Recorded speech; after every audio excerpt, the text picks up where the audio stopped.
But now to the war. Israeli Prime Minister Benjamin Netanyahu is vowing to invade Rafah with or without a ceasefire deal. Hamas officials left Cairo following a round of peace talks.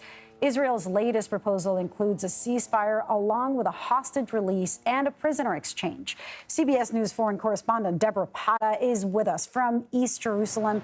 Debora, it's so great to see you. So Israeli officials say they will give Hamas until Wednesday night to respond to their latest proposal.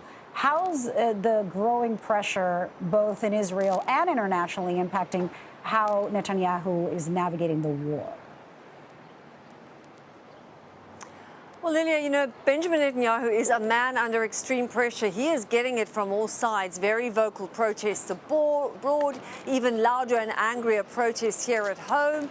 And the heat really is being turned up. There are daily demonstrations. Israelis demanding he bring the hostages home, whatever the cost. But the hardline right-wing faction of Israeli coalition is saying that if Netanyahu does not invade Rafah and negotiates that deal with Hamas, his job will be on the line. One of those is Finance Minister Bezalel Smotrich, who said today, get into Rafah immediately, don't wave a white flag, don't let Sinwar humiliate us again, referring to the leader of Hamas in Gaza.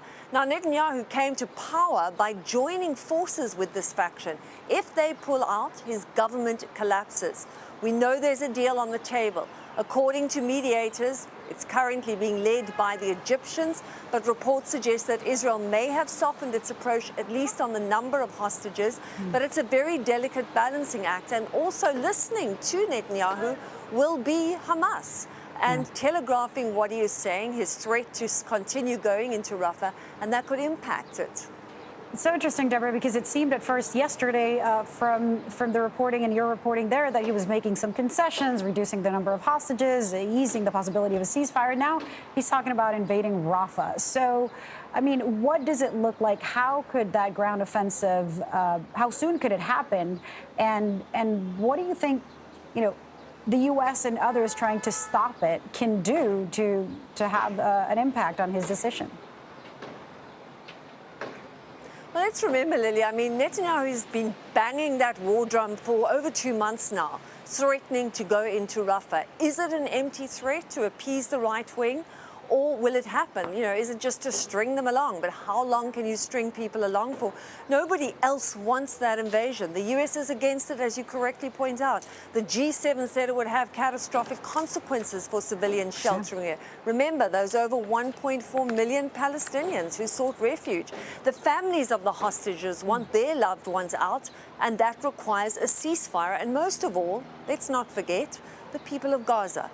They don't want a Rafah invasion. They already live in misery and hell every single day. More women and children are dying, and famine still looms. Everyone is sick to death of war. Now, whether that's going to take place soon or not, it doesn't seem likely that it's going to happen immediately. And certainly the U.S. has been pushing for details of some kind of plan. There has to be a credible plan to evacuate civilians. It doesn't appear that there's anything like that at the moment. But, you know, this is Israel, and Netanyahu is an intransigent ally and frequently goes it alone. Lilia? Debora Patta, thank you so much. Secretary of State Antony Blinken is in Jordan today pushing for that ceasefire we were just discussing and more aid to go into Gaza. He met with Jordan's King Abdullah this morning and is speaking with officials throughout the Middle East this entire week. It's his 7th visit to the region since the Israel-Hamas war began.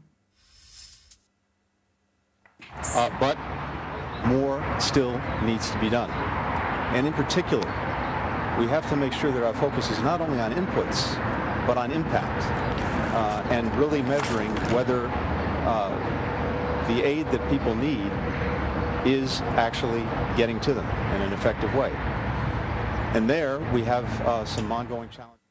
CBS News intelligence and national security reporter Olivia Gazis is following this trip from the State Department. Olivia, great to have you. So as we were just discussing, the U.S. has repeatedly warned Israel against invading Rafah. But as we just said, Benjamin Netanyahu is now doubling down on that threat. First of all, what does it say about the Israel-U.S. relationship that Netanyahu is defying these warnings from the U.S. At a time when Blinken is there in the region. Absolutely, Leah. Well, to describe the U.S.'s relationship with Prime Minister Netanyahu as complicated right now is absolutely an understatement. I think that the sense from U.S. officials that we've heard here is that this level and this kind of rhetoric from Netanyahu is a political necessity at this moment in order to assuage the far-right elements of his government who have threatened to collapse the government if he, in fact, doesn't go into Rafah. That's why you have heard him at various points since February, when Rafah first arose as a potential issue, say that there's a date set, that one is imminent today, that they'll go in whether or not there is a hostage or ceasefire deal. But as you heard Deborah say, there are also some indications of some level of preparation, including a tent compound in southern Gaza and Khan Yunis that has so far been unexplained.